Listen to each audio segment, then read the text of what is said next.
show, and I'm excited to welcome first my co-host Paul Hollis, author of the Hollow Man series and owner of Hollow Man Publishing, and again, American Made VA. Paul, how are you?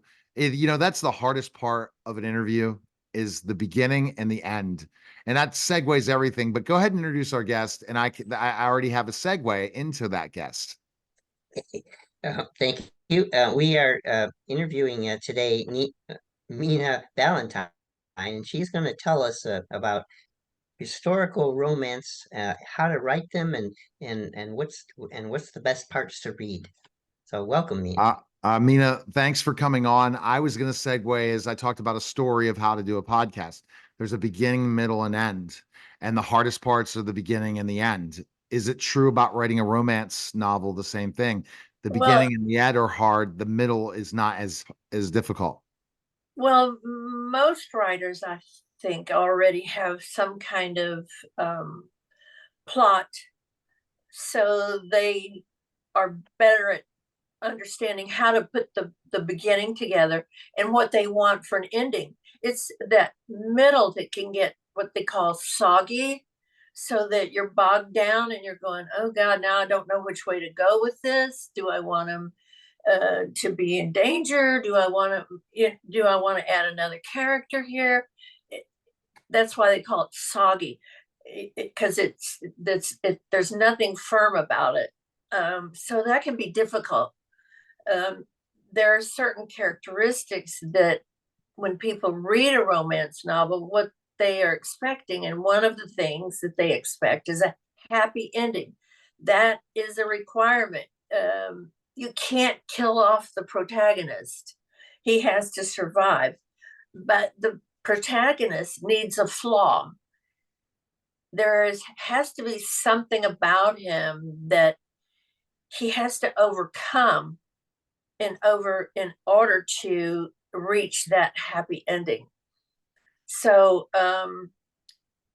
that always spurs the motivation. So if he is in a situation where he is required to do something, but he doesn't want to do it, then you have to force him to, and he has to make the decision for himself. Is this worth it? Because I really don't want to do it. And in the end, what he did was not only build his character, but brought him to the person that he wanted. Does that make sense? Right. And are all romance novels a pretty much the same storyline? I would say no. The ending has to be that they're happy, and they can be happy for now or happy ever after. But they have to end up together in some sort of configuration in order for it to classify as a romance. You take a love story with Ryan O'Neal and Ollie McGraw. That's not a romance. That's not a romance. She dies. Let's see, what's another? Well, Romeo and Juliet. That's not a romance. So you can add subplots to a romance, and I think that really stimulates the story. For me, I like a little intrigue. So it can be that someone was kidnapped, some unnecessary to the story character is murdered, and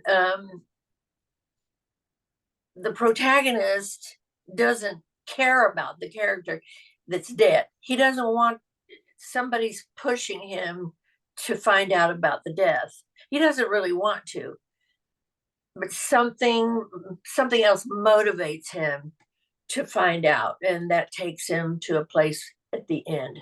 Right. And that place, the end is where the happy ever after happens. And a lot Yes. of times the woman is really not interested in that guy in a lot of romance stories, right? Well, yeah, you can have friends to lovers. You can have enemies to lovers. And I have one book where they don't get along. She's met him and he said something when they were first introduced, and she didn't like it. So she didn't like him. So he had to convince her that he was a good guy. But there was a subplot to that story as well. Wow. This is such interesting information when it comes to romance novels. And as we talked about before, the reason why women love romance novels is the happily ever after, or is it more than that? Well, there are certain characters that a lot of readers expect. For the most part, they prefer a man that's rather tall, someone that has a strong character. They can be aristocratic or they can be authoritative, but they have to be able to bend. And that could even be another storyline where he's not bendable, but he is forced to bend. They want somebody that's funny. A stoic character is kind of a boring character. And then they want somebody that they can read about that is a good kisser. And I think that's important. So Mina, define a good kisser. Well, I don't know. Leo Tolstoy says, there are as many kinds of love as there are hearts. And that probably applies to kissing too. I don't know. But these are stories about strong men and strong women that I like. And it's difficult for that time period. A woman had to be kind of subversive about her independence because she wasn't really supposed to have any. But a lot of the male characters really liked that in the female. Some of them in real life probably did not. Yeah. Well, we're talking to Mina Valentin, and Mina, I think that your books definitely, did you follow the blueprint while writing romance novels to make sure you stayed to that blueprint? I followed a beginning, a middle, and an ending period. And the rest is just the creative juices up here in this crazy mind of mine. Right, exactly. Crazy mind. Interesting. Yes, yeah. So I guess what I'm getting at is that romance novels are very, very important to women. When do women read them? When do they, or how old do they? When?